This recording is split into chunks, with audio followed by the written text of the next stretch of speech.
అలాగే చెప్పాగా క్యాబన్ గేమ్ ఇంకా పూర్తి అవ్వలేదని చెప్పేసి మేము ఇప్పుడు మానసాదేవి టెంపుల్ దగ్గరికి వెళ్ళాలి. బట్ క్యాబన్ ఏం చెప్తున్నాను అంటే మేము అక్కడికి వెళ్తే 4 అయిపోతుంది. మీరు తిరిగి రిషికేష్కి వెళ్ళడం కష్టం అయిపోతుంది. మనం ఢిల్లీకి వెళ్ళిపోవాల్సి వస్తుంది నేరుగా అని చెప్తున్నాను. బట్ మన సంగతి తెలిసిందే కదా అన్న, నీ సజెషన్ నీ దగ్గరే పెట్టేసుకో, మాకేం అవసరం లేదు. మేము ఎలా చూడాలో మాకు తెలుసు టైమింగ్స్.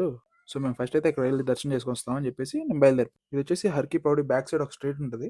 కొంచెం లోపలికి వెళ్ళాలి, ఒక 100 మీటర్స్ వెళ్తే ఒక చిన్న స్ట్రీట్ వస్తుంది. అక్కడ నుంచి మెట్లు ఉంటాయి, అది ఎక్కి వెళ్ళాలి. మెట్లు 90 డిగ్రీస్లో ఉంటాయి, కొంచెం కష్టం ఎక్కడానికి. కొంచెం దూరం వెళ్ళాక నార్మల్ కొండ ఉంటుంది, కొంచెం ఎక్కడం కష్టం, కానీ కష్టం మీద ఎక్కుతూ వెళ్ళిపోయాము. ఎలాగోలా ఎక్కేసాం. దర్శనం కూడా చాలా బాగా అయింది. లోపల టెంపుల్లో కొంచెం స్కామ్ జరుగుతాయి, డబ్బులు తీసుకుంటారు ముందు. 500 ఇచ్చే వరకు మిమ్మల్ని బయటికి పోనీరు.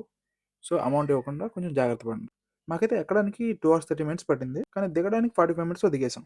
ఎలాగోలా నడుస్తూ పాకుతూ కిందకైతే వచ్చేసాం. కెమెరా 4 అవుతుంది అన్నాడు, కానీ మేము 1K వచ్చేసాం. ఆయన కెమెరాని కొత్త లెవెల్ గేమ్ ఆడుతున్నాడు. అదంటే మీరు చూడాలంటే నెక్స్ట్ వీడియో చూడాల్సిందే. Stay tuned. భయ్యా, చూసి స్క్రోల్ చేసి వెళ్ళిపోకుండా కొద్దిగా ఫాలో చేసి లైక్ చేయొచ్చు కదా. And please like and share and subscribe చేసుకోవడం మర్చిపోకే, కంటెంట్ అదిరిపోద్ది.